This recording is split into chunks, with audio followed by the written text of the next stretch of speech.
I think there's another problem with this, which is this false narrative of transgender victimhood. Trans people are not at risk in the UK. It's one of the safest places for them to be, safer than women and girls, in fact.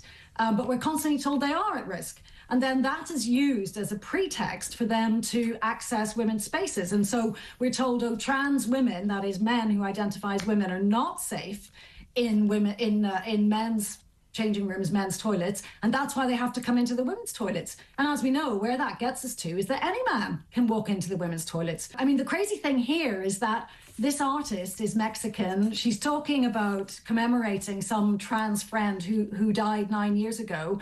And the whole story of trans victimhood is that in Latin America, many of those people who identify as the opposite sex are prostitutes, and that is a very dangerous way to live your life.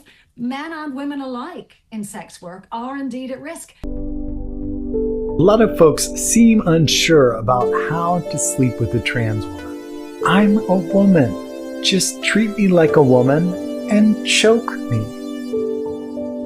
My favorite part about being trans is I can just make misogynistic jokes and people think they're like ironic and self-aware, but like really I just hate women. This project examines the harmful impact of gender ideology and highlights the severe consequences faced by those who dare to dissent.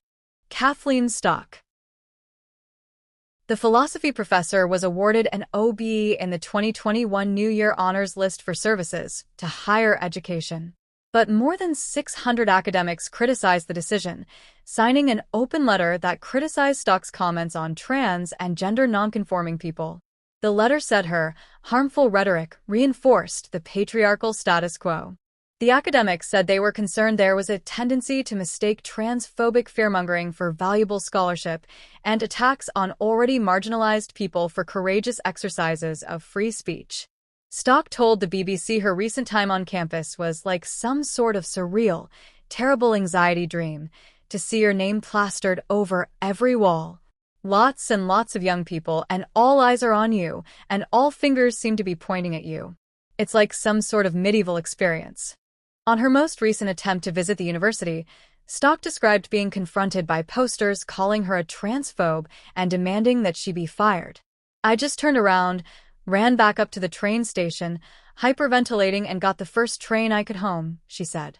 While Stock exempted members of her former department from joining the ostracism, she said the university could have done more to curb the behavior of other staff members and to support her from external abuse. Asked to respond to trans students who accused Stock of making them feel unsafe while at Sussex, Stock said it was hyperbole. Whether you feel unsafe and whether you are unsafe are two different things. As philosophers, we constantly distinguish between appearances and reality, and my book is not actually making them physically unsafe, Stock said. Stock has been criticized for being a trustee of the LGBT Alliance, which describes itself as promoting the rights of lesbians, bisexuals, and gay men, as recognized by biological sex. Trans rights activists have accused the group of being transphobic, which it denies. Trans students are being subject to so much abuse, discrimination, and we are losing rights around the world. Trans rights! Human rights! Trans rights! Human rights! Trans rights! Human rights! Trans power! Trans power! Trans power! Trans power! Trans power! Gen Z, you students have taught me and showed me that there's more to it than just the simple, simplistic argument that free speech matters. And that is that words have meaning and that things are very sensitive right now. Our trans allies our trans students are being subject to so much abuse, discrimination, and we are losing rights around the world. In that last clip, we saw a professor leading a protest, passionately speaking out against Kathleen Stock. A crowd of students chants in support of trans rights, invoking powerful terms like discrimination, abuse, hate speech, and transphobia. However, we must ask ourselves, does shouting these strong words at someone truly validate their claims? This kind of rhetoric can often serve as a form of gaslighting. The real victim here is Kathleen Stock, who is being targeted and silenced simply for exercising her right to free speech and holding a differing opinion. It is she who faces discrimination and hate, not the protesters. She is the one who should feel unsafe, having been driven out of her job by this mob mentality.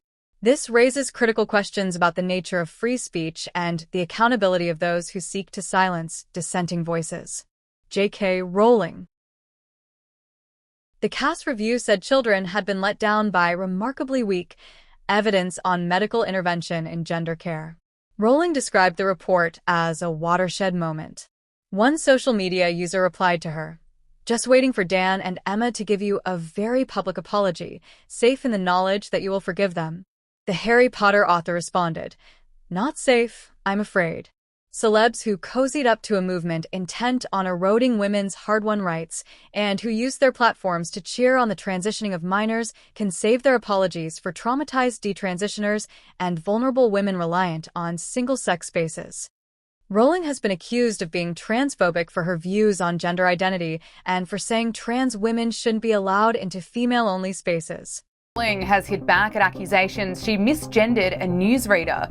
A UK transgender news anchor reported the Harry Potter author to police for misgendering her as a man on social media. After doing so, India Willoughby fronted the cameras for an interview where she claimed that J.K. Rowling's words made her the victim of a hate crime. And for J.K. Rowling to deliberately, and that is the key word, misgender me, knowing who I am, is grossly offensive. It is a hate crime.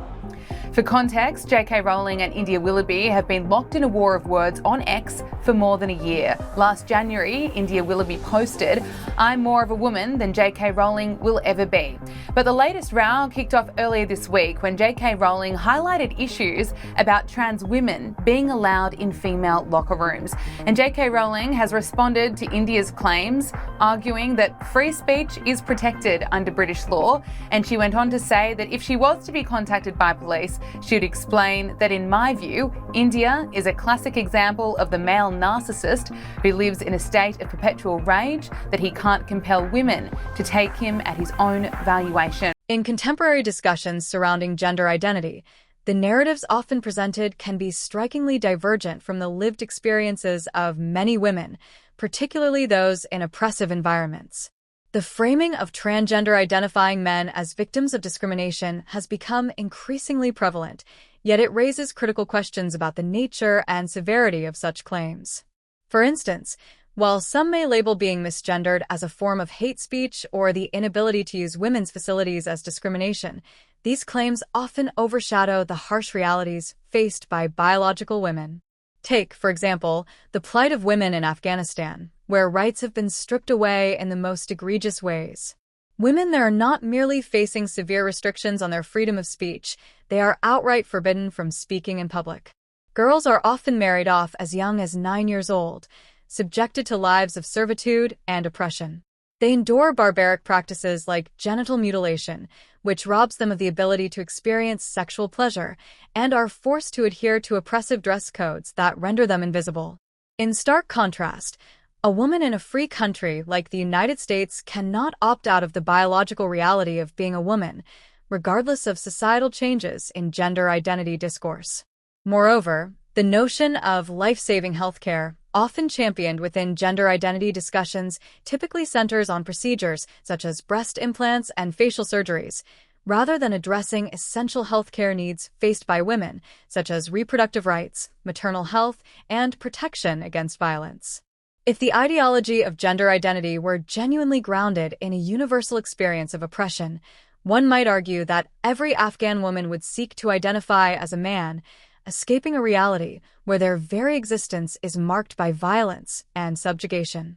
This comparison highlights the disparities in the experiences of those who claim victimhood in the name of gender identity versus the brutal realities faced by women in places where their rights are non-existent.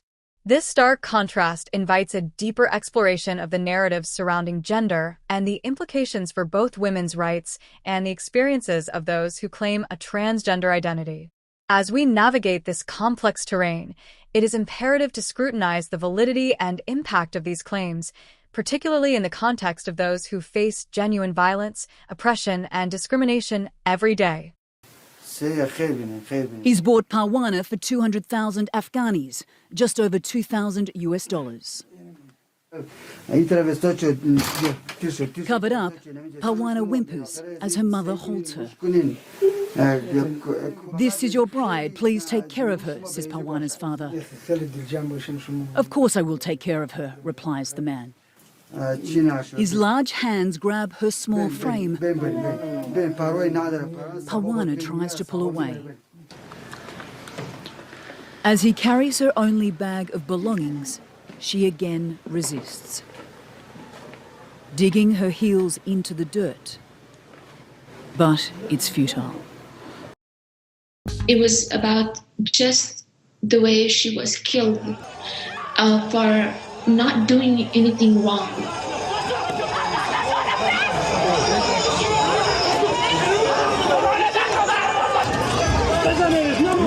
She was beaten very badly. She was humiliated. And they ran a car over her.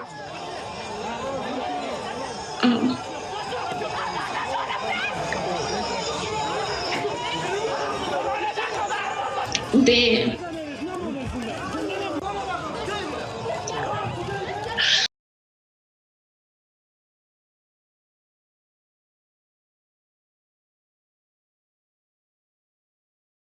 that movie, The Silence of the Lambs. I thought it was pretty good. I did feel bad for Buffalo Bill, though. People are too mean to Buffalo. Yeah, I'm not saying that I endorse skinning cis girls to build a woman suit, but I get it, right? It rubs the lotion on its skin or else it gets the hose again. Girl wants smooth skin. I wanted to kill cis girls for way less than that, right? No problem, right? Yeah. The case of Lindsay Smith. Lindsay Smith, a 34-year-old lifelong Newcastle United fan, was banned from attending matches at St. James Park until 2026 due to her gender-critical views expressed on social media. She is gay and has been an advocate for lesbian, gay, and bisexual rights, as well as women's rights.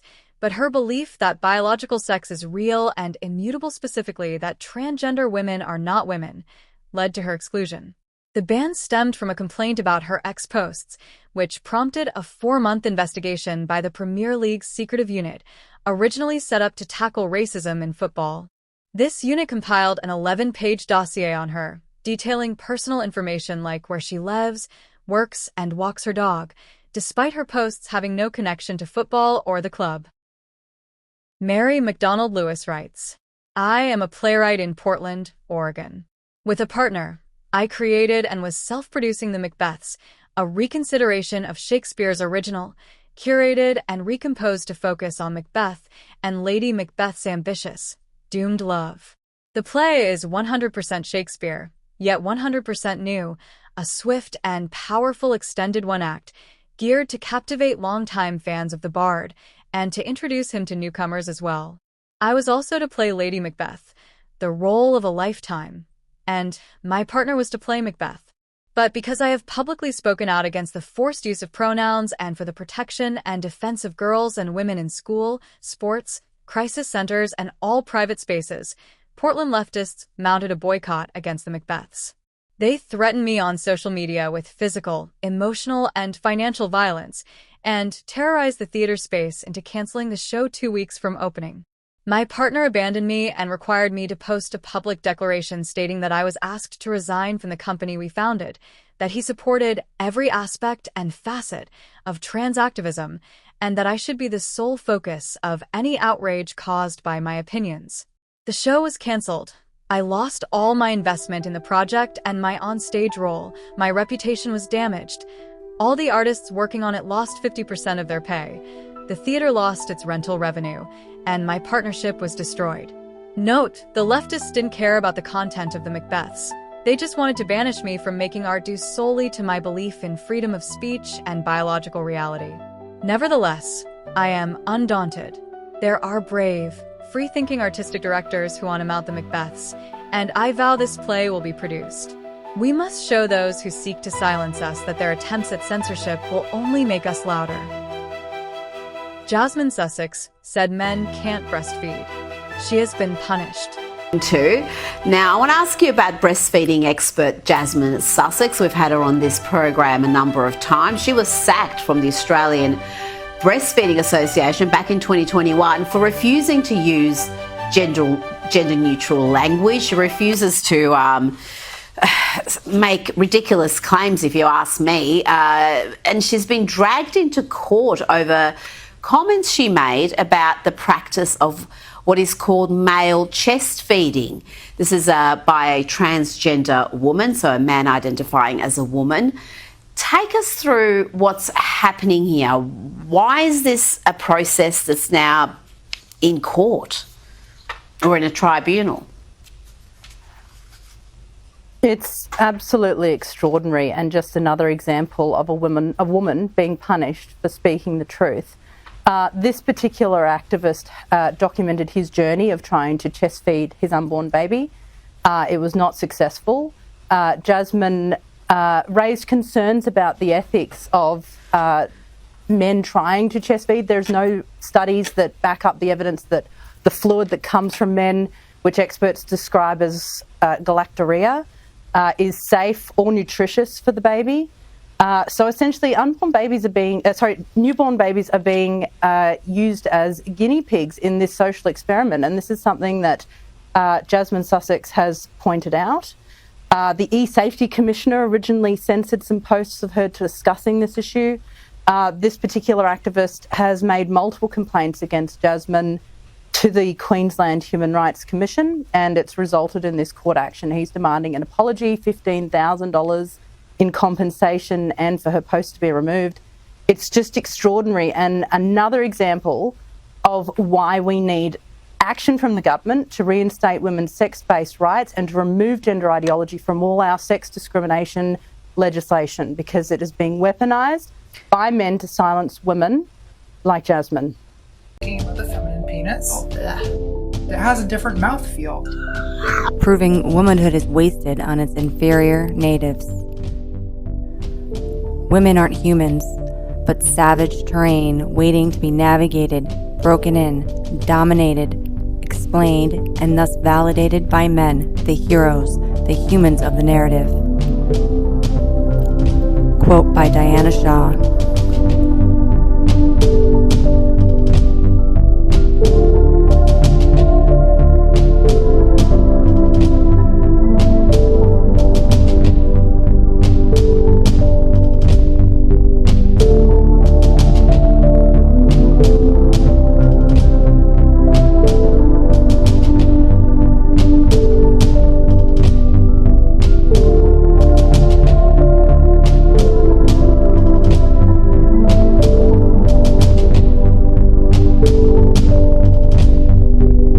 In the next clip, watch a guy playing high school basketball on a women's team. 3 women on the opposing team were injured. They had to end the game early and forfeit.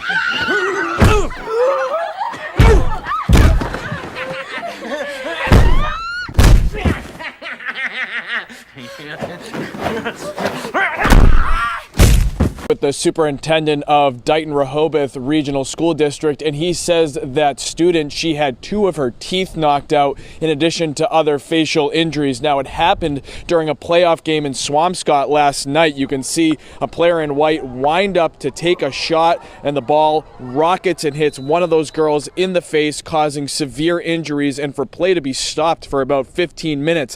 The person who took that shot is a boy playing on the girls' field hockey team in Swampscott. The MIAA says students of both genders can participate on teams which that sport isn't offered for their respective gender. Dighton's superintendent understands this law, but says more consideration should be given for player safety if boys and girls are competing against each other. for any male athlete that's participating on a female sport, there are zero restrictions. And so I'm looking for the MIAA to facilitate conversations for us to have some middle ground in terms of player safety. Now, we spoke over the phone with that girl's parents who say she's recovering at home after spending the night at MGH. They say they're grateful for the doctors and nurses who have set her on a path to recovery. Swampscott's athletic director, by the way, saying the player who took the shot is a 4-year varsity player and co-captain who, per MIAA rules, has the same exact right to participate. An Oregon high school track and field coach was fired after he challenged state officials' policies on transgender athletes after he witnessed a trans athlete being booed during the state championship. In his letters to state officials, he noted how a transgender student athlete was favored to win the 200-meter and 400-meter dash and is on a trajectory to break the state records in both events. Aidan Gallagher of McDaniel High School won the state title by 0.2 of a second and was booed while crossing the race's finish line. Allowing this travesty to be carried out is making a complete mockery of the meet this weekend, and in the future until the rules are altered to protect natural-born females, he wrote in the letter to the OSA, according to the outlet. According to reports, a Bodyworks women's gym was forced to close down after a tall, transgender man, reportedly around 6 feet 4 inches, insisted on using the women's gym, leading to customer complaints and a significant disruption in the store environment, ultimately causing the store to shut down due to the controversy and safety concerns. 28-year-old Bridget Klein-Simpson has identified as a woman for years, and she wants to get into better shape, so she went to the Bodyworks Gym for Women in Parksville for a membership.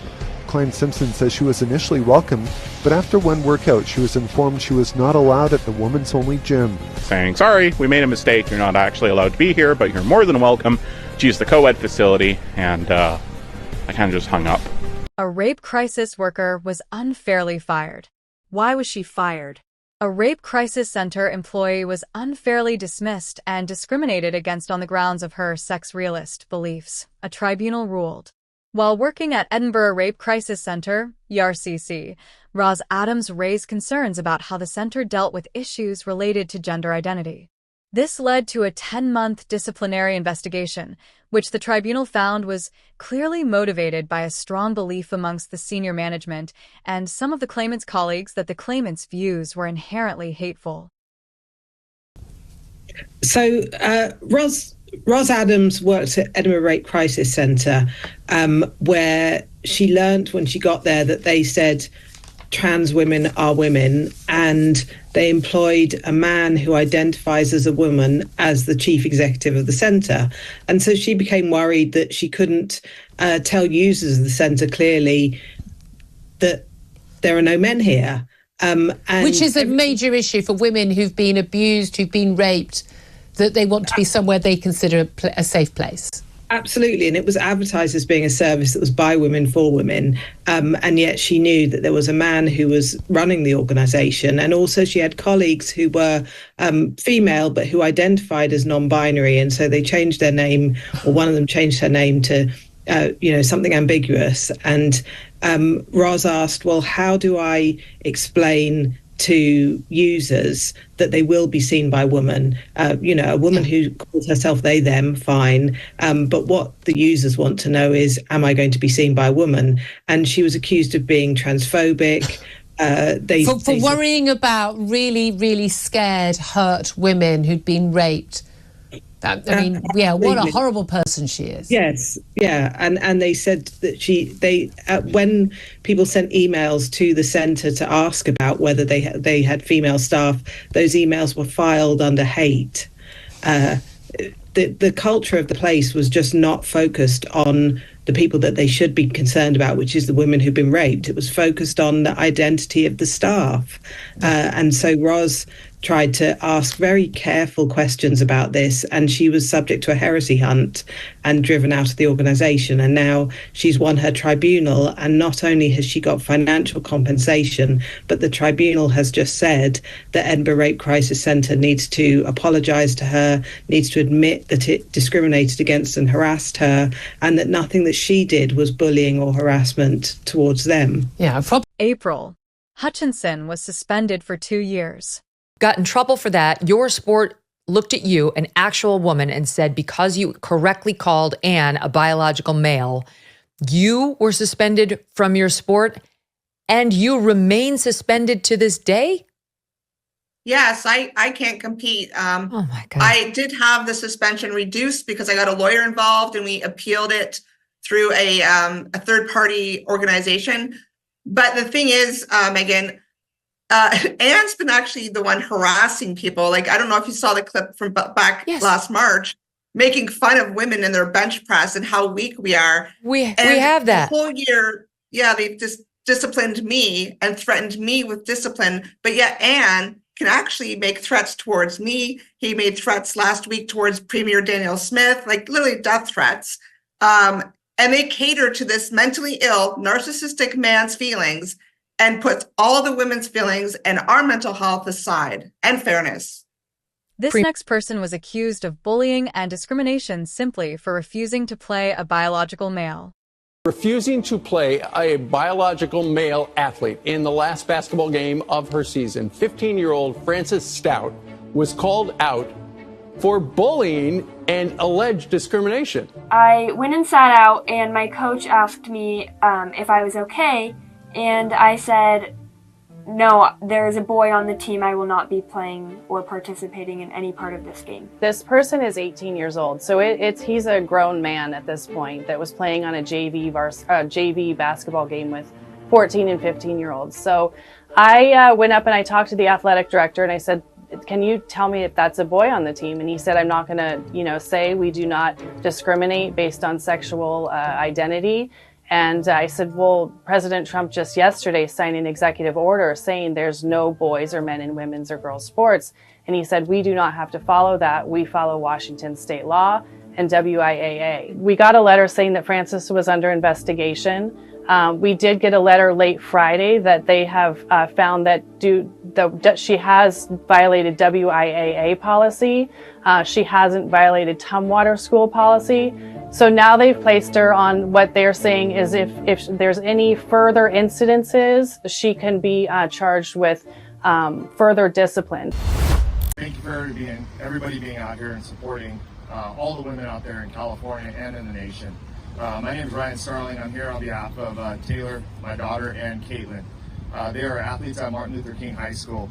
My daughter has worked hard over the last 3 years to make varsity, become the team captain, and then to have it removed and stripped from a biological boy on the team who did not even have to attend practice. That was allotted to be able to go pursue his education, his choice to graduate early. He didn't even have to attend practices, attended approximately 13 out of 74 practices and displaced my daughter. It was heartbreaking to see my daughter do 2 days, have bloody feet, have blisters on her feet, but still attend practice to be able to achieve her goals and her accomplishments and to have that stripped away from a biological boy who did not even attend practice.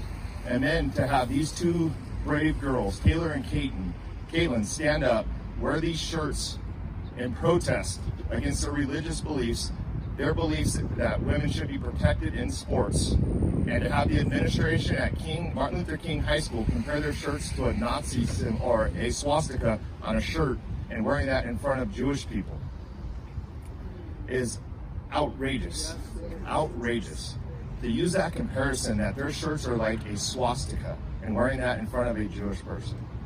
It blows my mind that they do this. And the ironic part is the 3 administrators at Martin Luther King are women that benefited from Title IX. One of them was an athlete that ran and benefited from those things, and to have them tell our girls that they don't have the same benefits as a man is just unspeakable. It breaks my heart as a father to see what these girls do day in and day out, fighting to be able to compete in the sport and to be safe in the school districts, to be safe in have their safe places where they want to compete with women, not to have to fight against men also. The state of California, what they have done, is they have made men's sports and they have made co-ed sports, and that is not right. And I can't thank you guys enough for being here, supporting all the women in California. I just hope that CIF can be just as courageous as the NCAA was. It takes a lot of courage for a 15 and 16-year-old girl to stand up, and I hope as adults they can have that same courage, just like the NCAA. I want to thank President Trump for standing up for our girls. That is amazing what he has done. Amazing. And if they can have the same courage today and stand up immediately to start protecting our girls, okay, immediately.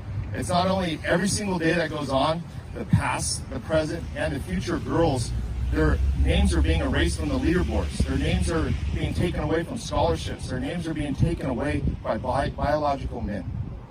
And I hope that CIF can see that, and I hope that they can stand up, and I hope the state of California can stand up. Thank you guys all for being here. I appreciate it.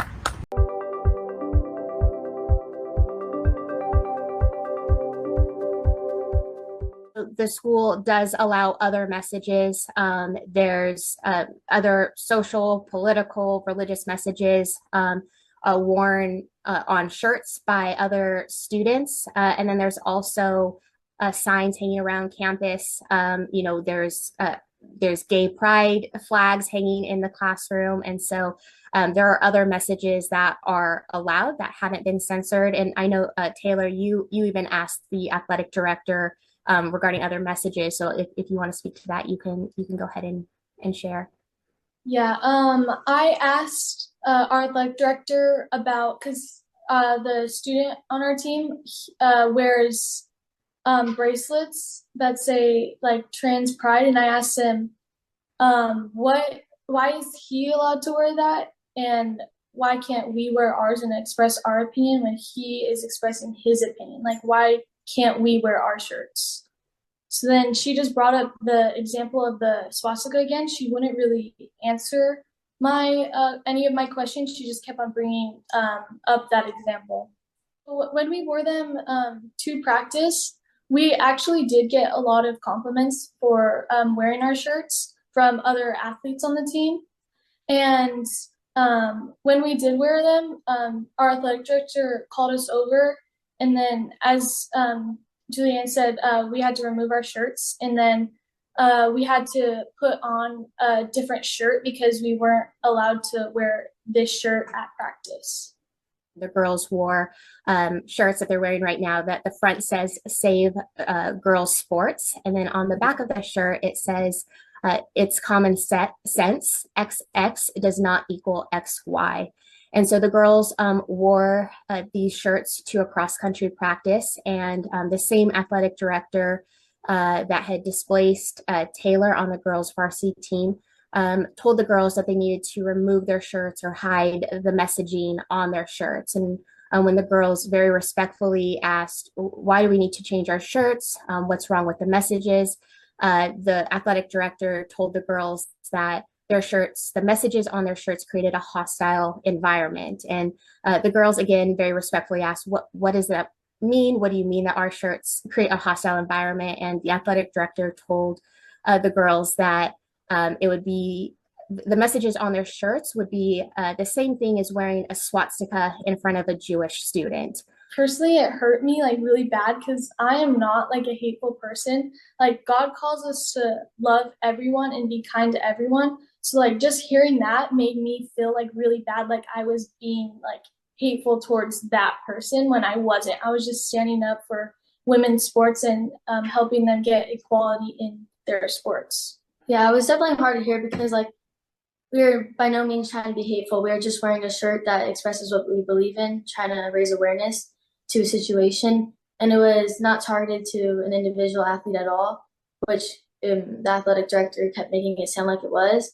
And yeah, we were just wearing them to raise awareness, and it seemed like they were trying to make us labeled as hateful people when we weren't being.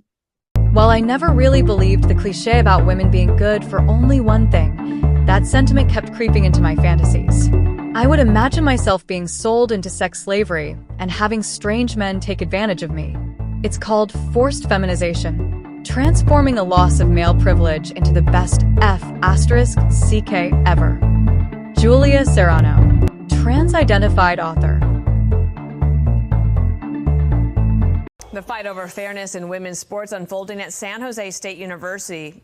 An associate head coach of the volleyball team there says she was suspended in the middle of the season after supporting players who voiced concerns about a biological male on the roster. Senior correspondent Claudia Cowan is live in Sausalito, California with this story. Hi, Claudia. Hi, Dana. You know, the turmoil surrounding this women's volleyball team now includes this coach who says she was ordered to hand over her keys and school ID just hours before a scheduled game. Melissa Beatty-Smoose would not go into detail as to why she was suspended with pay, and the school would only confirm to Fox that the associate head coach of the San Jose State University women's volleyball team is not with the team at this time. Beatty-Smoose was suspended from the program on November 2nd after she filed a Title IX complaint against the university regarding its alleged handling of a situation involving former transgender player Blair Fleming. The complaint included allegations that Fleming had conspired with an opponent to have former SJSU co-captain Brooke Slessor hit in the face during a match in October. I spoke up for the young women on the team who were being silenced and gaslit while dealing with having a male athlete in their locker room, on the court, and rooming with them on the road. I could not be silenced and manipulated any longer, so I had to stand up for what was right, she said. Speaking out to protect these young women and future women was too much to ignore. This has cost me my job, but we need more coaches to stand up for what is right. I just have to pray that by doing the right thing that justice will prevail, and I will be able to continue to do what I was meant to do. Women athletes face punishment and suspension simply for asking if another player is a man. Body, the FA, has banned a teenage female footballer for 6 matches after she asked a referee if a trans opponent was a man. So the 18-year-old, who reportedly has ADHD and learning difficulties, said, quote, "Ref, have you checked if all of their players are eligible to play? Look at their keeper. And, for example, their number 10 is obviously a man." So she questioned the opponent's gender, right, and their aggressive style of play. And this isn't the first time the FA has been embroiled in a trans row. Just 3 months ago, a 17-year-old with suspected autism was handed a suspension for asking a trans opponent if they were a man, which, by the way, again, yes, they are. The answer to all of these questions is yes, they're a bloke. Football Association rules allow biological men to play in women's matches, believe it or not. I'm joined now by the Director of Campaigns at Sex Matters, Fiona McInerney. Thank you very much. Great to have you on the show. Look, first things first, how can it be fair that a biological woman, especially one with apparent learning difficulties anyway, gets banned for pointing out that there's a bloke playing up front for the other team? I can't see how that can be fair. It's a women's league. They're women's football teams. No one expects to run out onto the field and see a bloke. And if they do, it seems completely reasonable to say, is that a man? And that's what happened. And now she can never say that again because she knows that she'll be suspended if she does. I mean, the irony is that if she said that to a woman, that would be, people would laugh it off and they'd move on and play the game. But because these people really are men claiming to be women, then the FA deems that to be gross misconduct. A community pool has been shut down in Port Townsend because of staffing issues, yes, but also because of disturbing and harassing phone calls. Those calls started after an 80-year-old woman who swims at the pool objected to a transgender woman being in the ladies' locker room. KOMO's Denise Whitaker talked with that swimmer today and explains the latest on this controversy. The Port Townsend pool now temporarily closed due to staffing shortages and backlash over an interaction between a transgender employee and an 80-year-old swimmer who stood outside the pool for 2 days holding this sign. Men who identify as women are using the women's shower dressing room. I saw little girls with a man watching. There is no doubt in my mind that was inappropriate and not acceptable, and it needed to stop right then and there. Julie Jammin tells me she demanded the transgender woman in the locker room leave immediately. The YMCA, which runs the pool for the city, immediately asked Jammin to leave. She's now also banned from the pool for violating the Y's code of conduct with disrespectful behavior.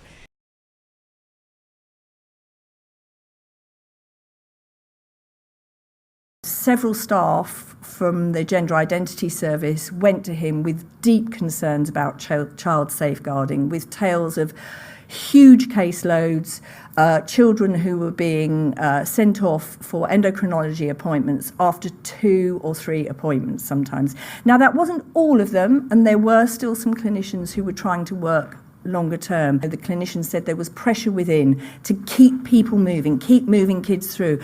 That is not a thoughtful service, and for me, it felt like a bit of a horror show. What have I done? What have I done? Why have I done this? This isn't just went bad, this has gone catastrophically wrong, and I'm a freak now. The only sensation I have is like deep pain. I kept having this phrase thrown at us, like, you're an ideal candidate for gender reassignment surgery. There was just like this desperate push to get us down this surgery. And that was the last time you saw your own genitalia again, in male genitalia? Yeah, it was probably the day before when I was going, what the f*** doing? I think. The day before? Yeah. You said, what are you doing to yourself? Yeah.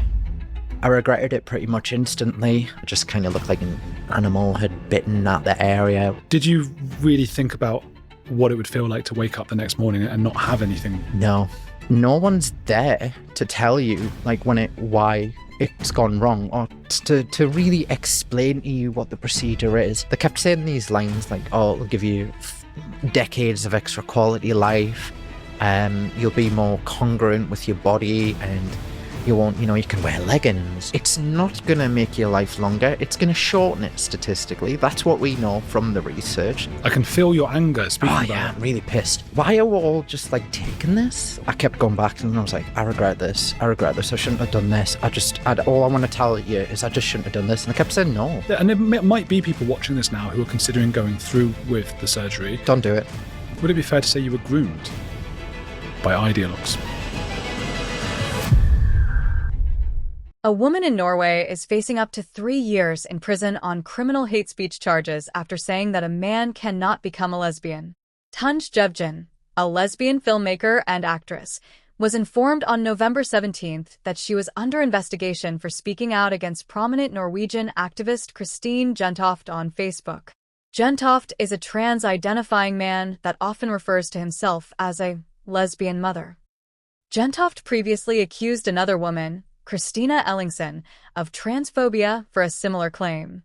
Ellingsen is also under investigation and faces 3 years in jail if found guilty.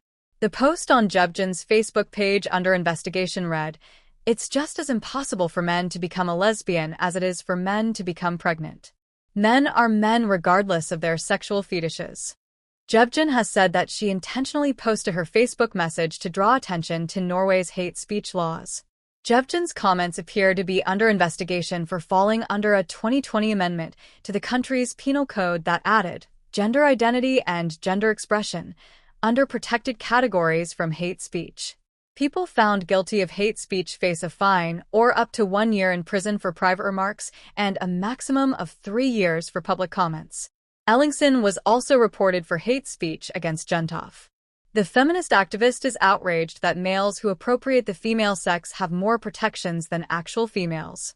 She states, "I am under police investigation for campaigning for women's rights because to certain groups, the fact that women and girls are female and that men cannot be women, girls, mothers, or lesbians is considered hateful," Ellingsen told Redux.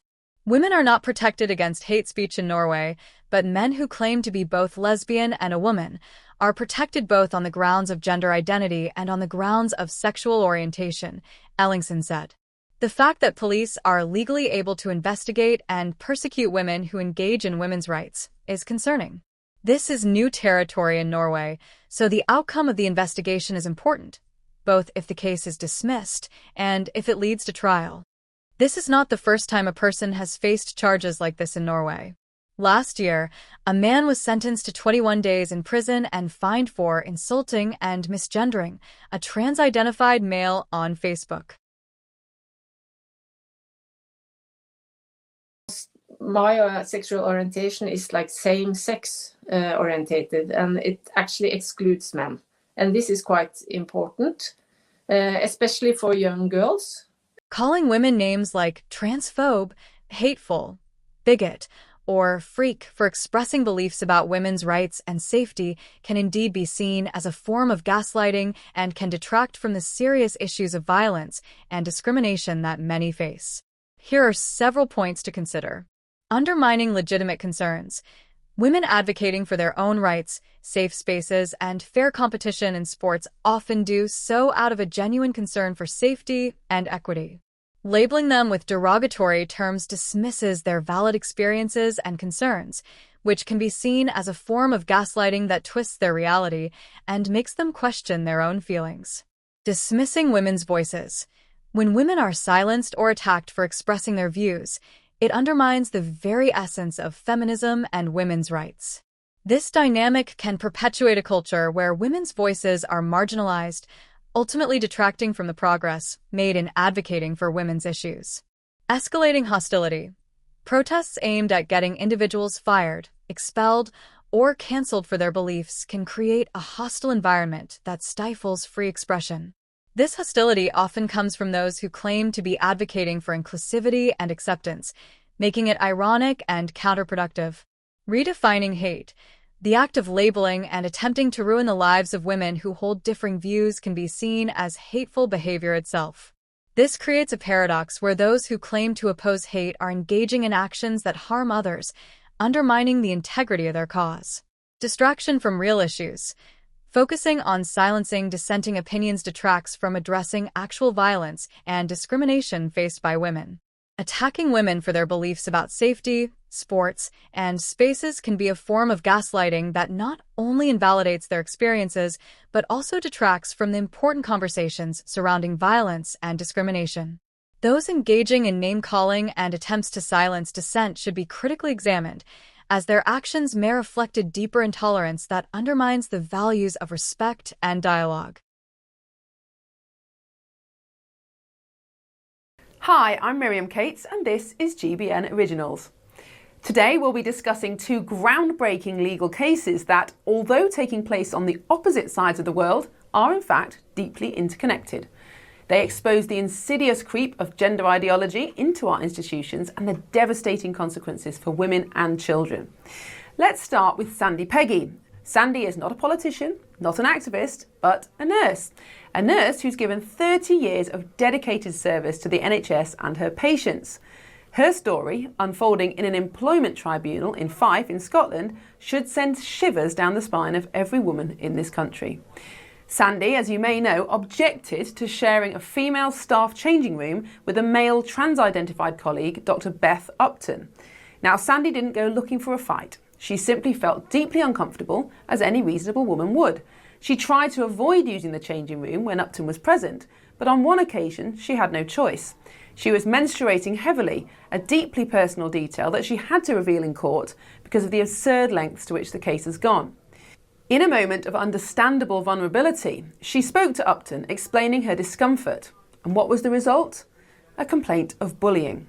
Accusations of transphobia. Sandy Peggy, a woman who has dedicated her life to caring for others, was suspended from her duties and dragged through disciplinary proceedings. Let's just pause there for a moment. A woman, feeling vulnerable, in a female-only space, expresses her discomfort and she's punished for it. Is this what passes for justice in Britain today?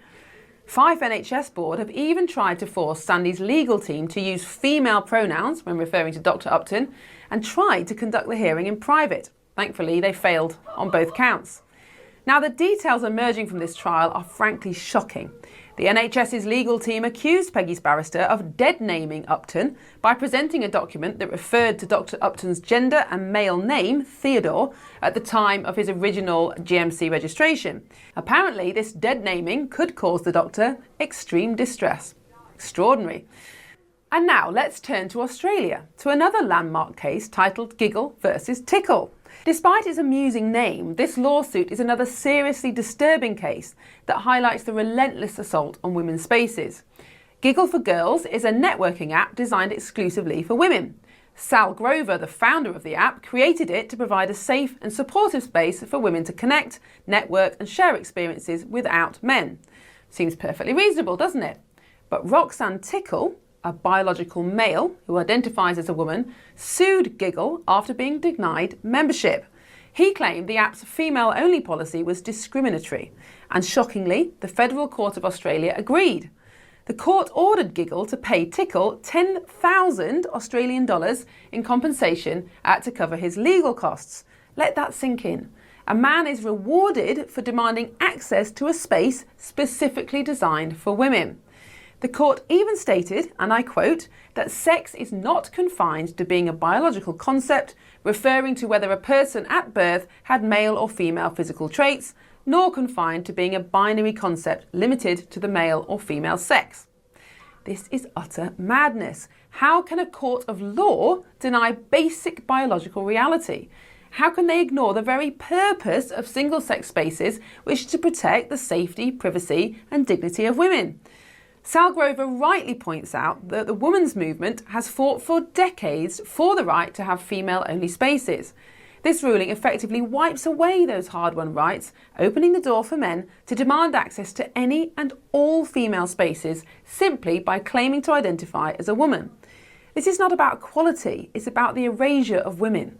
As Catherine Deeves, the legal representative for Giggle, has said, women's international human rights will now be lost if woman includes any male who identifies as such. Now, this case highlights the absurdity and danger of enshrining gender identity into law. As Robert Clark of ADF International, who supported Giggle's defence, rightly said, sex is never changeable. The court's ruling ignores Australia's obligations under the Convention on the Elimination of Discrimination Against Women to protect women's rights. Earlier this week, I spoke to both Sal and Catherine for GB News. Let's take a listen to what they had to say. So in 2022, I received an Australian Human Rights Commission complaint citing gender identity discrimination. And to settle it, basically, I would have to let this man on the app, let all men who claim to be women on the app, go to sex and gender education, which could only be one thing, pay him $20,000 and moderate all the content on the app so that no man who claims to be a woman was offended. And I was like, I'm not doing any of that. And this is an app specifically for women? It was just an app for women. And I mean, I don't even remember removing him because men would get on and we would remove them. Like, this was not an event. And so I was just like, absolutely no way am I going to agree to any of this. I was also, at the time, I was 15 weeks pregnant when I got the complaint. And so as we were going through the process, by the time it was like time for me to make a decision whether I would settle or not, I mean, I'd had scans. I'd found out I was having a girl. I was like, sex is not assigned at birth. Like, I know, this is just nonsense. My lived experience is proving what you guys are saying is nonsense. So I said no, and it escalated to federal court. And it's been a long process, obviously. And last year we got the decision where the judge decided that sex is changeable. Men can be women. Gender identity is more important than sex in law. And yeah, I mean, it was as crazy as you can imagine. And extraordinarily, you were shown an image in court that made you laugh. What happened next? So basically, during cross-examination, I was asked to sort of turn to the court book to have a look at an image that was a meme someone else had created of Roxanne Tickle. And it was, the aim of it was to be a funny meme, and it was sort of saying that he just didn't like the smell of sweaty balls. It was sort of like paraphrasing him off an interview he had done on SBS in Australia. And it was just, the situation was so insane. I mean, federal court being asked to look at a meme that says sweaty balls. And I laughed at it. I laughed at it because it was just, this is so surreal. Yeah. And because of that, the damages that Tickle was awarded, $10,000 because I laughed. Astonishing, hurt feelings. Now, Catherine, you're representing your solicitor in this case, and what seems extraordinary to me is that the judge has decided, based on law, that sex is changeable and can't be fixed or can't be decided. What implications does this have, not only in Australia but also around the world? Well, this is setting a precedent in the war between gender identity and sex-based rights. And here in Australia, the judge decided that gender identity takes primacy. He also redefined sex to say that it is changeable, it is not binary, and it is not necessarily rooted in biology. It can also be how you are perceived by others and how you socially present yourself. So obviously that has grave implications for women. But further to that, the way that it was decided was the judge relied on decisions within tribunals at the United Nations. So these are faceless, unaccountable bureaucrats who've made decisions about sort of discrete, very specific circumstances and then applied it to our domestic law. So we're seeing the United Nations able to intrude upon national sovereignty for our ability, like overriding domestic law. So for any other common law countries that are faced with this question and that are signed up as member nation states to bodies like the United Nations, I mean, we're seeing this intrusion into national sovereignty. So this has very grave implications for other common law countries. Now, Sal, it would have been easy for you to, especially being pregnant, to just say, I can't be bothered to fight this case. But you've been extraordinarily brave, and there are comic aspects of this case. It's called Giggle versus Tickle, but it's not comic for you, is it? What have been the consequences? And also you, Catherine, what have been the consequences personally, very, very quickly? Well, I mean, you say sort of it would have been easy. No, it wouldn't. I am actually a woman. I have a daughter. Kath has 3 daughters. It wouldn't be easy to sit back and just accept that, like, we had been erased in law. It's easier to actually fight because you go, oh, we can actually win this in the end. So I don't regret it for a second, but I'm very much looking forward to when it's over. These cases of nurse Sandy Peggy and the Giggle versus Tickle case are not isolated incidents. They're a symptom of a much larger problem, the relentless push to normalise gender ideology and impose it on every aspect of our lives, from hospital changing rooms to online networking apps. This ideology, which claims that gender is a fluid, subjective feeling rather than an objective biological reality, is not only scientifically false, but deeply harmful. It undermines the rights and protections of women, it silences dissenting voices, and it confuses and endangers our children.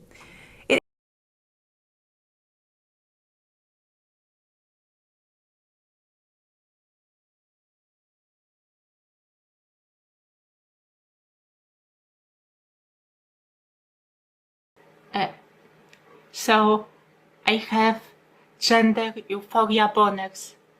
Yes, basically. And I'm a woman and auto-identify myself. Yes, and I'm personally sexually attracted to idea of being a woman myself, and I'm a woman. In my opinion, everyone can be a woman, because why not? Why not? Everyone can be a woman. Everyone.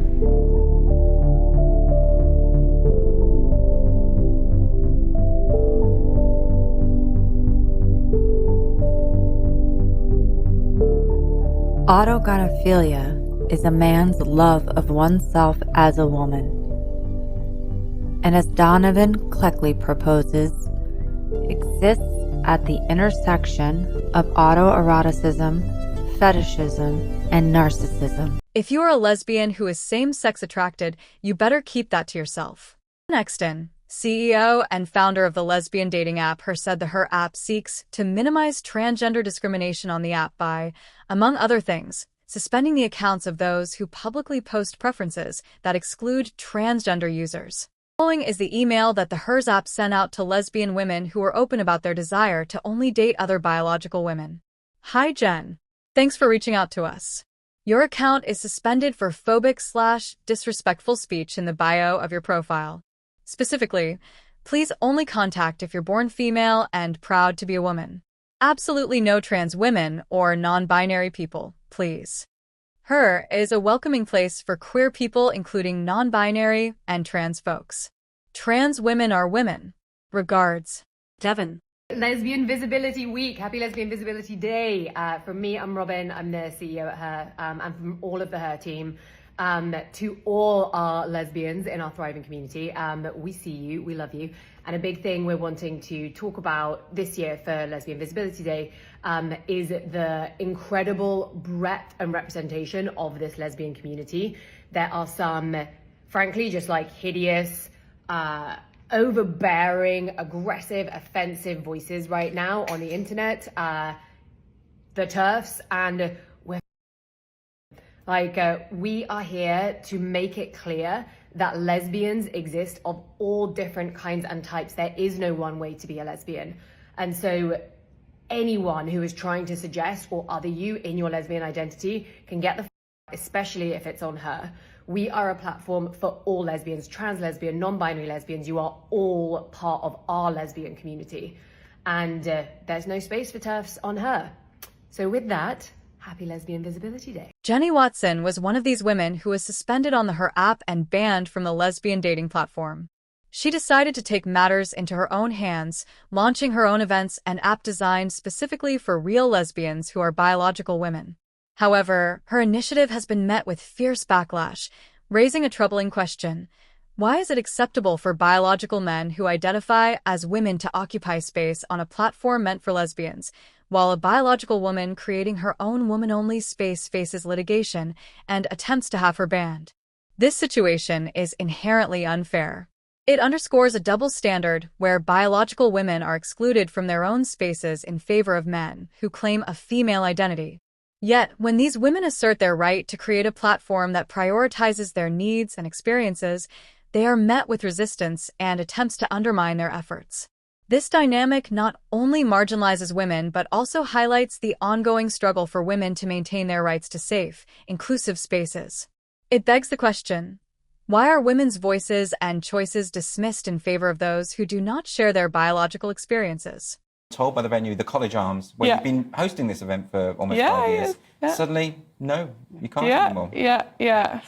Now, this came about because a trans-identified male who calls himself a lesbian approached you, actually turned up to one of the speed dating events. What happened there? So there was some inappropriate conduct in the toilets. He was getting very close to one woman in particular. There was some touching involved. Right. And I spoke with him, and he wasn't very happy about that. And it all. And am I right thinking you said that this is a women-only event? Yeah. Now, I understand, Kate. Of course, this individual identifies as female, identifies as a lesbian, but is clearly male. I think we actually have an blurred out image of the individual in question. I don't know if we can show that. If we can, we'll have a look.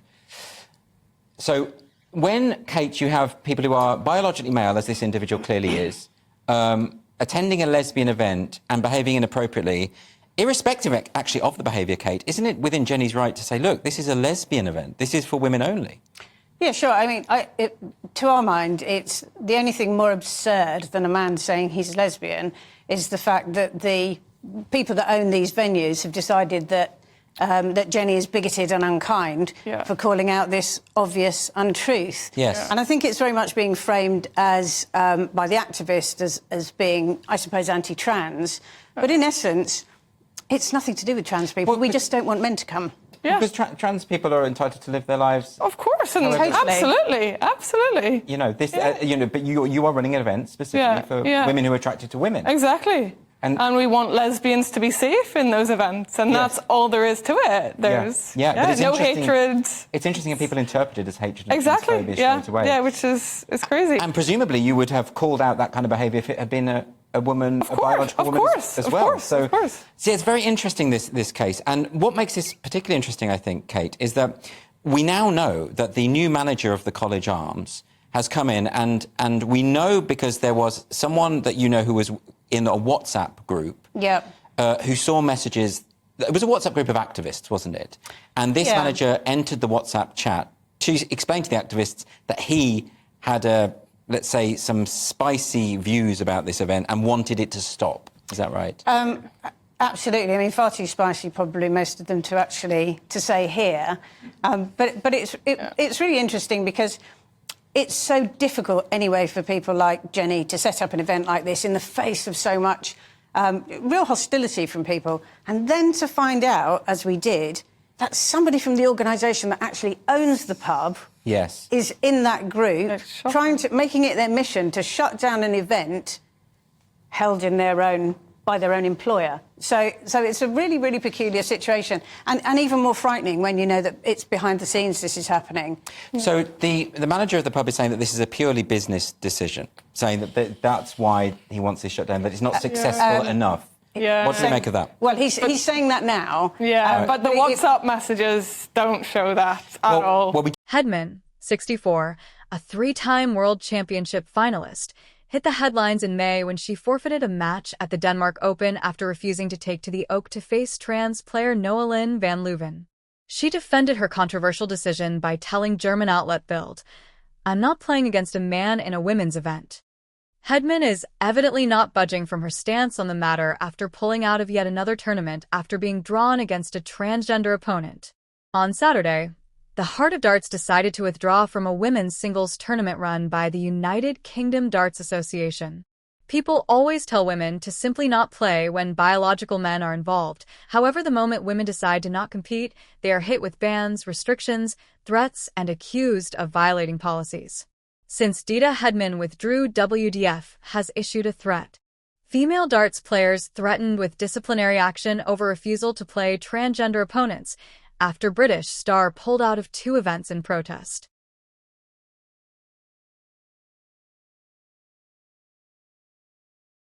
One person writes, "Male cheat Noelin Van Leuven says there's a lot of toxic bitches walking around at Darts Tour." He is referring to women who object to him participating in the women's competition. Typical aggression of a man who can't accept women saying no. Taylor Silverman. I've been skateboarding for 11 years, and for the past several years, I've competed at an amateur level in skateboarding contests. I'm here today to share my experience as a female athlete who has missed out on opportunities when competing with transgender-identifying male athletes in women's divisions in skateboarding and faced being ignored by contest organizers when raising concerns about the undoubtable unfairness of this. My story is not unique. Many female athletes have been negatively impacted in several different sports. Last December, I traveled to Lincoln, Nebraska to compete in the finals of a Red Bull event, Red Bull Cornerstone. I was invited after winning a qualifier in November in my home state of Michigan. In Lincoln, I participated in one more qualifier the day before the finals and placed first again. I received $500 for first place at each qualifier, $1,000 in total. And at this point, I was completely unaware that a male competitor had participated in, placed first, and also collected $1,000 in prize money at 2 separate qualifiers in different states. The day of the finals, the male competitor, unsurprisingly, took first place and received $3,000 along with $1,000 for best trick. With the $1,000 from qualifiers, this totaled to $5,000 of the prize money meant for female athletes. For second place, I received $1,750. I earned $1,000 in qualifiers, so this totaled to $2,750. Third place was paid $750, $1,000 less than what would have been received for a second place prize. Someone was completely bumped off the podium, and the woman who I think would have won $1,000 for best trick also took nothing. Though I had heard of this happening in other sports, and this actually being the 3rd time that I'd competed with males in women's division, one other time I had also placed second, it was still shocking. During the event, I was too uncomfortable to speak up, and the first 2 times I experienced this, along with each time I heard about it happening in other sports, I just assumed that everyone would understand how clearly unfair it was and it eventually would discontinue. But after Red Bull Cornerstone, the guilt I felt for not speaking up grew, and the fear I had of potentially having to explain this to my own daughters one day, if I'm lucky enough to have a family of my own in the future, outweighed the fear of any potential negative consequences I knew I might face. Piano man, baby.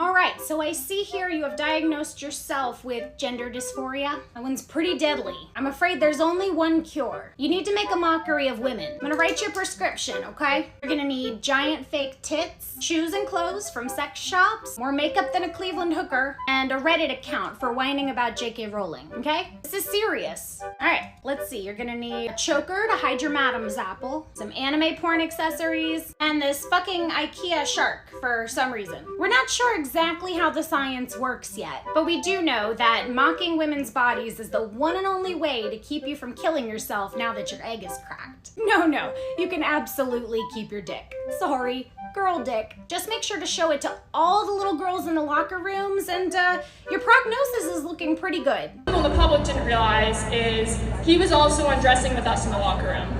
And this is not something that happened once or twice. This is something that they made us do 18 times every single week. Exactly, and it was one of those situations where when we tried to raise our concerns to the athletic department, the school told us that we were hateful and bigoted. And they told us that it was a non-negotiable and we had no choice but to deal with it. And the last thing they said is, if you still object to this, please seek psychological services. They told us we needed to be re-educated to become comfortable with the idea of undressing with a man. And that, I think, is the most awful part a lot of people don't realize in this situation. So with the Biden administration trying to rewrite Title IX, locker rooms and bathrooms and female-only dorms are also included in that. So Kathleen Quinn is a woman in custody at the California Correctional Women's Facility, CCWF.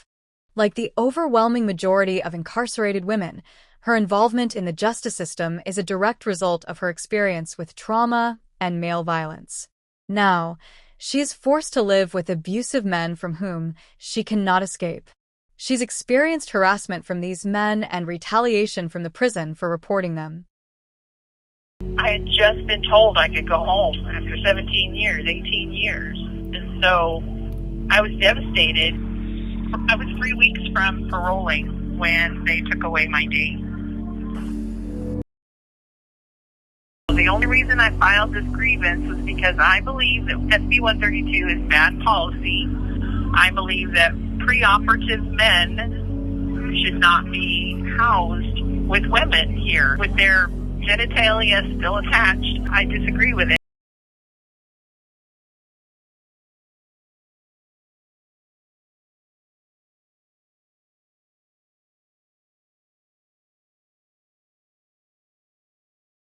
Just wanted to say I just came out of Planet Fitness, and there is a man shaving in a women's bathroom. I realize he wants to be a woman. He gets to be a woman. I love him in Christ. He's a spiritual being having a human experience. He doesn't like his gender, so he wants to be a woman, but I'm not comfortable with him shaving in my bathroom. So that was Planet Fitness customer Patricia Silva recalling an incident at the gym's Fairbanks, Alaska location, where she says a biological man was shaving in the women's locker room.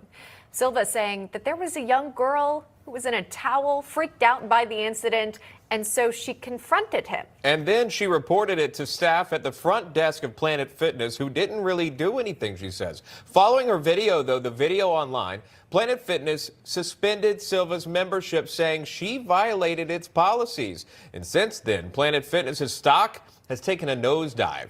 Take a look at these numbers on your screen, dropping by more than 6% in the last week. Patricia Silva is the woman who had her membership revoked following the incident. She joins us here on National Report.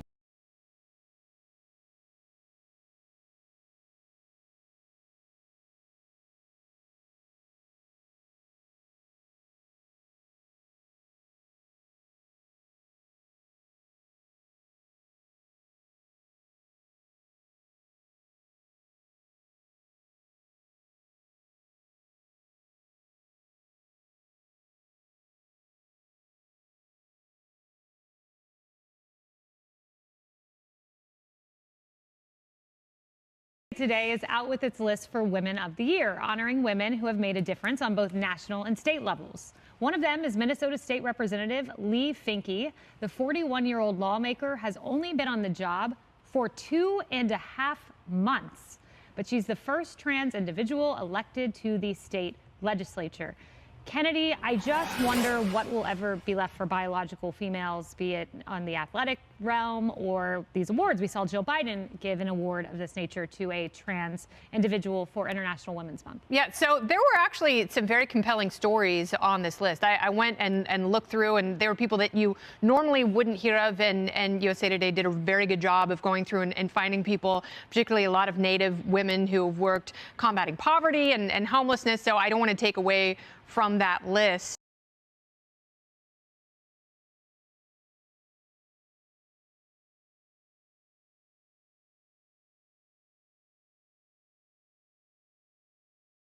What are you doing? Going to the bathroom. Why are you in the girls' bathroom? I'm a trans girl. But you're not a girl. Oh, we're doing one of these. Yeah. Interesting. Never had this before. I don't know what to say. I'm sorry you feel that way. Yeah, I pay a lot of money to be safe in the bathroom. Me too. Excuse me. Rude. Do you think that's okay?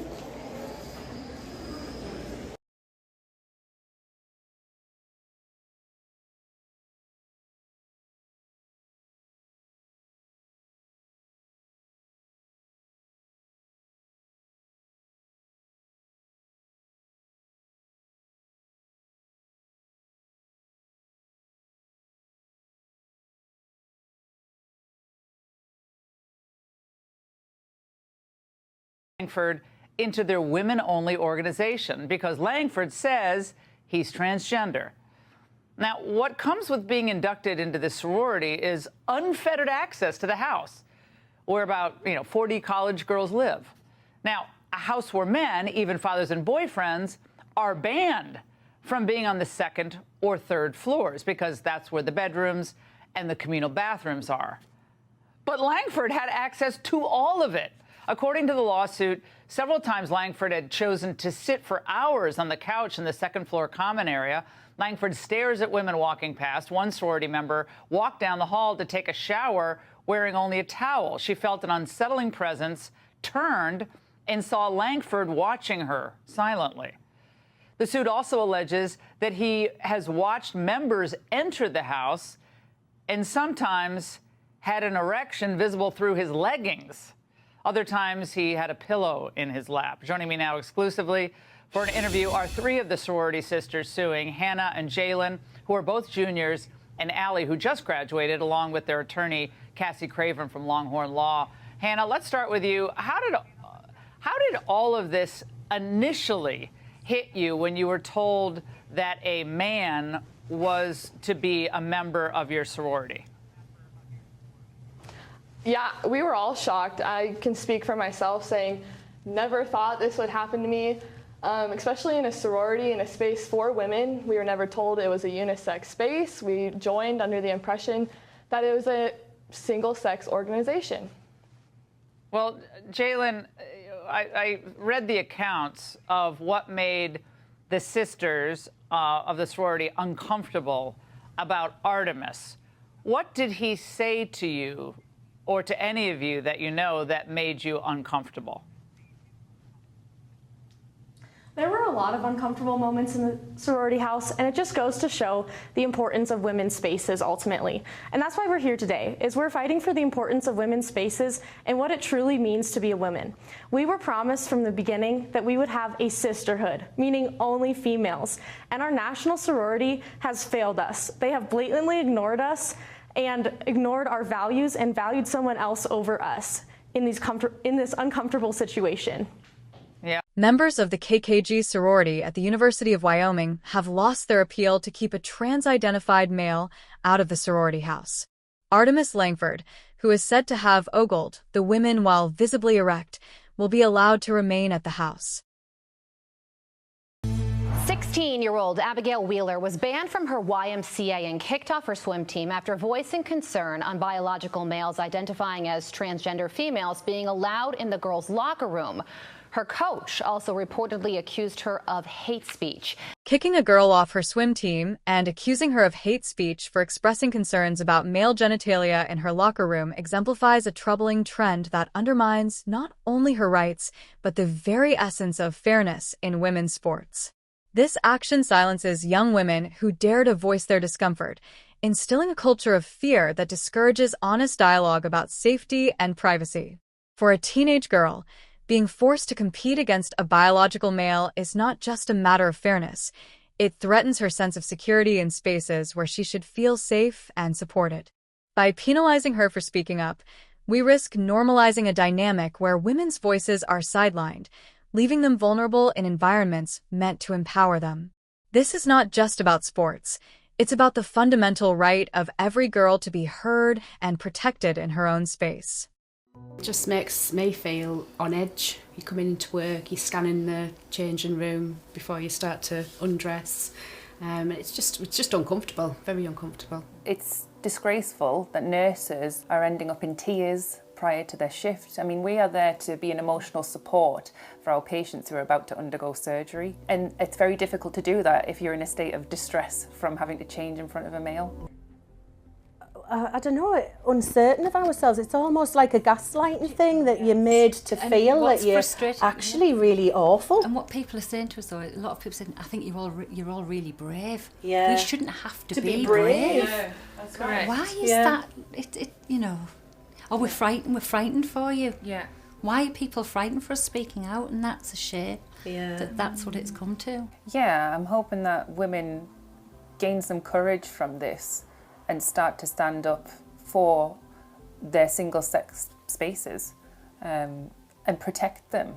I really do hope that women are brave and can see that we're being courageous, we're standing out. I think the NHS and the government need to relook at the policies and provide safe spaces for everybody, don't they? They need to relook at the policy. And not just... Spanish actor Carlos Sofia Gascon, a trans-identified male previously known as Carlos, has filed a legal complaint against French politician Marion Marichal, alleging she committed hate speech by calling him a man. Marichal could face 1 year in prison and a €300,000 fine, £255,300, if found guilty. On May 26th, Marichal, the head of France's Reconquête Party for the European elections, made a comment on social media about Gascon after it was announced that he had won an award for Best Actress at the Cannes Film Festival. Gascon had won the award for his role in Emilia Perez, wherein he plays the titular role as a ruthless Mexican drug lord who decides to transition in order to evade law enforcement. So, a man has received the prize at Cannes for female performance. Progress for the left is the erasure of women and mothers, wrote Marichal in response to the news of Gascon's win. In response to a controversy that ensued, Marichal reiterated her comments on the news program Telematin the following day, stating, saying all day long that a man is a woman does not make it true. Being a woman is a biological reality. The French politician's remarks attracted the outrage of 6 LGBTQ organizations: Mousse, Stop Homophobie, Femilis LGBT, Adhios, Quasar, and Federation LBGTI+, all of which coordinated action together to file a legal complaint against Marichal.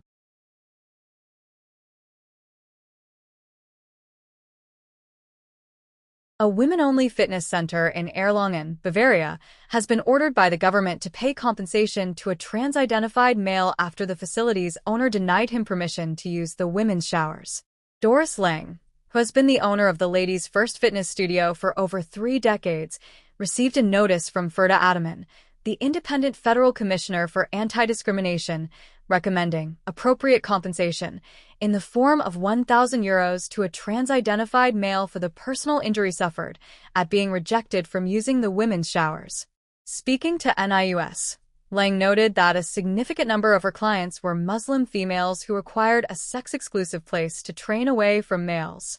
It looks to my female customers as if I'm letting a man train there, at least as long as this lady is still equipped with male sexual organs. As previously reported by Redux, Hallstein was the first trans-identified male to be approved by the Bavarian Football Association, BFA, to play in a women's football league. As a result of his report, the owner of Ladies First was ordered to pay Hallstein €1,000 in compensation. But Hallstein was not satisfied and is now complaining that he was the victim of a media witch hunt after the news broke about his report against Ladies First. Hallstein recently acquired legal representation and is now seeking an even larger payout from the gym. This same balding trans-identified man has been allowed to play in a women's football league in Germany, months before he was set to change his legal sex to female. Players have been warned that they may be punished for transphobic remarks about Laura Hallstein. The coach, Christian Wagner, was set to preempt transphobic remarks from other players or spectators by saying that anyone who is discriminatory towards Hallstein will be immediately banned from the arena.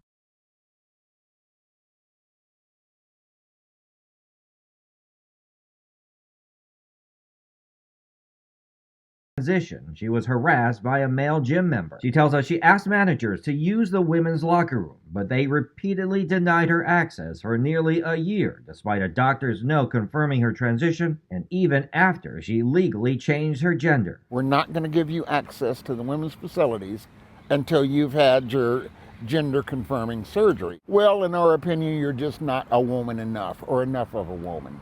Do you know how that hurts? ABC 10 News first spoke to Wood in 2018 after the State Department of Fair Employment and Housing filed a civil suit against the gym, alleging discrimination on the basis of gender identity and expression. It makes me cry that it had to get to this degree. The ACLU later joined the lawsuit. Then, on Wednesday, Wood settled with the gym for an undisclosed amount of money. Part of the settlement will include anti-discrimination training for gym employees.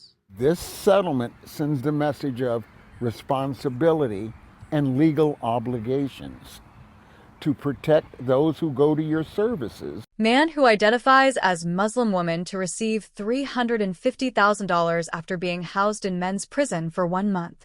From June to July 2022, Ollie Miles, a biological man whose given name was Dylan, but who now reportedly identifies as a Muslim transgender woman, was jailed at a men's facility at Rikers Island before transferring to an Arizona jail to await adjudication for charges there, Redux reported. Miles was ultimately convicted of 2 felony counts of aggravated harassment per domestic violence, as well as several misdemeanor offenses, including harassment and disorderly conduct, and sentenced to 312 days in jail, including time served.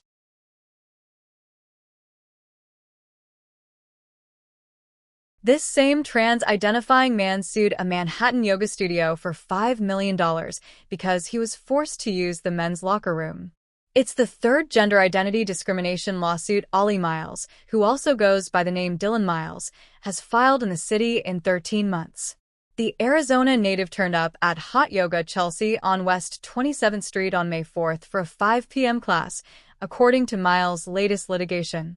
Management barred Miles from the women's locker room and bathrooms, but Miles went anyway, prompting an outcry from other women there, the filing claims. Female patrons complained and yelled at Miles about Miles' presence and use of the single-sex locker room and bathroom labeled women, and they demanded Miles leave and cease using the facilities, according to court papers. A 2016 city law requires places of public accommodation to allow visitors to use the bathroom which aligns with their gender identity or provide facilities for all genders. Trans bathroom and locker room claims could sock city businesses with litigation the same way the Americans with Disabilities Act has, one expert said.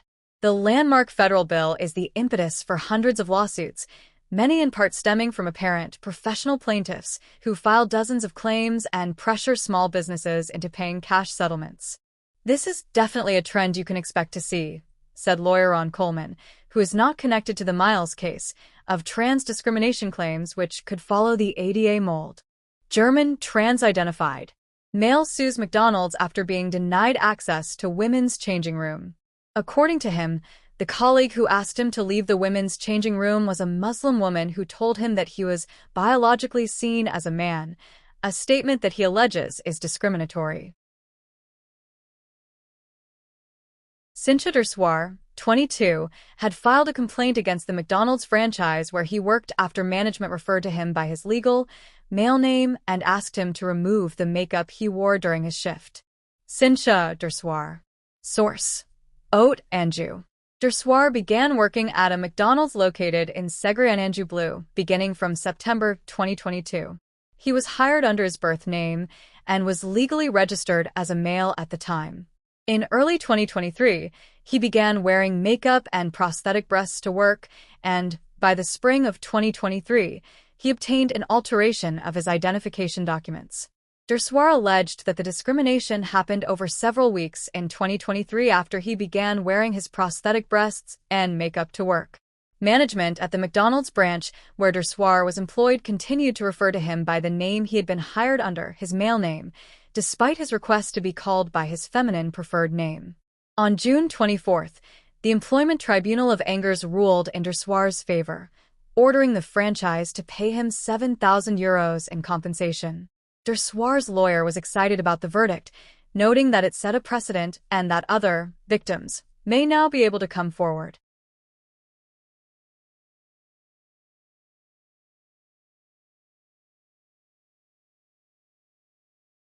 Should Women of the Year awards go to biological men?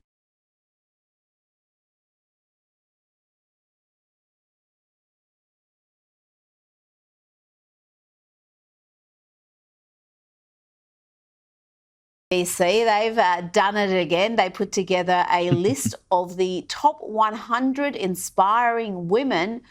Only one of the women on the list, Bridget Baptiste, is not really a woman, but a Colombian scientist who is a trans activist who provides a queer lens on biodiversity, whatever that means. Darren, this selection has naturally caused a great deal of outrage among women's rights campaigners, and it comes just days after the BBC selected a Zambian soccer player, Barbara Banda, as its Women's Footballer of the Year. Again, the only problem is old mate Babs has been axed from a major tournament for allegedly failing to meet sex eligibility rules. Is the BBC just trolling?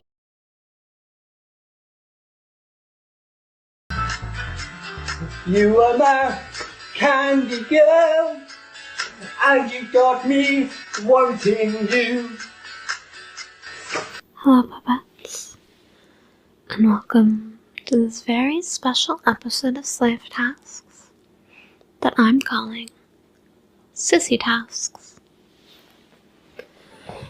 A very special set of feminizing tasks for all the sissies out there watching.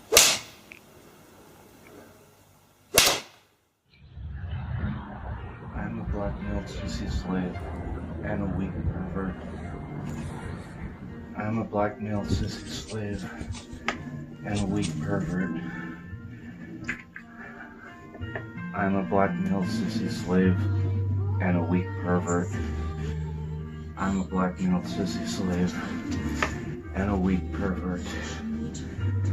I'm a black male cis. Gender identity ideology represents the literal embodiment of male entitlement to women and the sexualized power hierarchy that feminists once described as gender, or sex role stereotypes. I'm not faking this. This is really turning me on.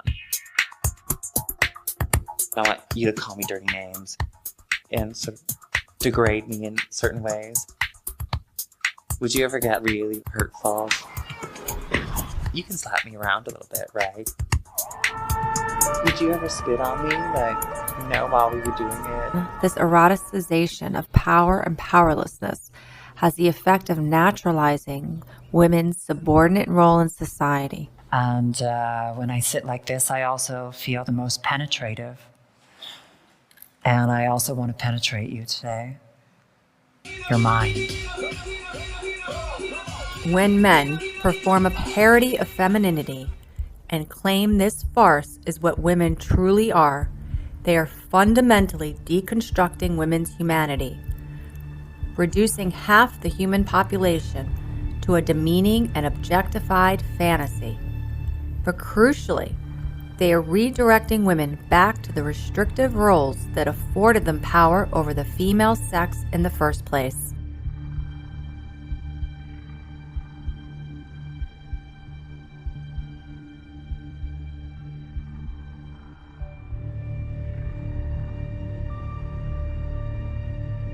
Men devise the projected notions of femininity, impose them upon women by coercion, sometimes by force, then assert that women are inherently male projections.